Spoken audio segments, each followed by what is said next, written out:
गांव की रहने वाली सुमन एक पढ़ी लिखी, संस्कारी और समझदार लड़की थी। उसके माता पिता ने उसे अच्छे संस्कार दिए थे। जब उसकी शादी शहर के एक नामी बिजनेसमैन राहुल से तय हुई तो पूरे गांव में खुशी की लहर दौड़ गई। शादी धूमधाम से हुई और सुमन अपने ससुराल आ गई। जैसे ही उसने अपना नया घर देखा, उसकी आंखें चमक उठीं। चारों ओर ऐशो आराम की चीजें थीं। बड़ा सा बंगला, महंगी गाड़ियां, नौकर चाकर और हर तरफ वैभव ही वैभव। सासू माँ: बहू, ये तुम्हारा घर है। यहाँ किसी चीज की कमी नहीं है। तुम्हें जो चाहिए बस हमें बताना। जी माँ जी, ये घर तो किसी महल से कम नहीं। मुझे बहुत अच्छा लग रहा है। सुमन को लग रहा था कि अब उसकी जिंदगी आराम और खुशियों से भर जाएगी, लेकिन धीरे धीरे उसे एहसास हुआ कि इस अमीरी के बावजूद घर में कोई आत्मीयता नहीं थी। राहुल हमेशा बिजनेस में व्यस्त रहता था। सास ससुर भी अपने अपने कामों में लगे रहते थे और घर में नौकर ही सब संभालते थे। कुछ दिन बीतने के बाद सुमन ने महसूस किया कि ये घर बाहर से जितना चमकदार था, अंदर से उतना ही ठंडा।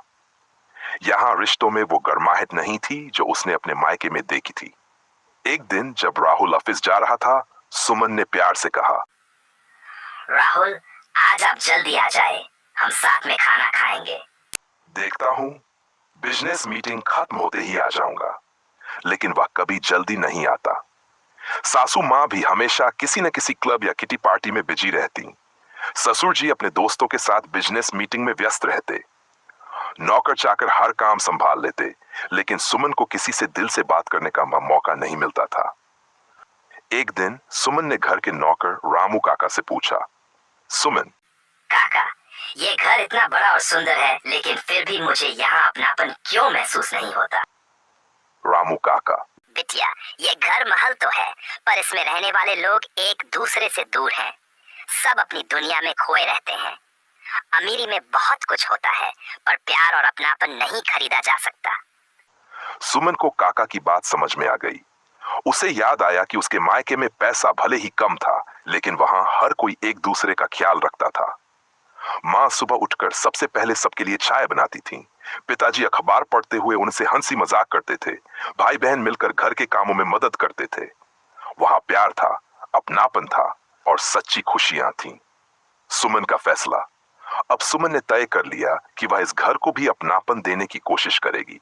अगले दिन उसने खुद किचन में जाकर खाना बनाया और सबको साथ बैठकर खाने के लिए बुलाया। माँ जी, पापा जी, आज मैंने आपके लिए खुद खाना बनाया है। आइए सब साथ बैठकर खाते हैं। सास ससुर पहले हैरान हुए, लेकिन फिर सुमन की खुशी देखकर राजी हो गए। जब राहुल घर आया तो उसने भी पहली बार पूरे परिवार को साथ बैठकर हंसते हुए देखा। वाह, आज तो घर में एक अलग ही माहौल है। क्या खास बात है? सुमन ने हमें एक नई चीज सिखाई है, साथ में रहने और खाने की खुशी। धीरे धीरे सुमन की कोशिशों से घर का माहौल बदलने लगा। अब हर कोई एक दूसरे के साथ समय बिताने लगा, साथ में हंसी मजाक होने लगा।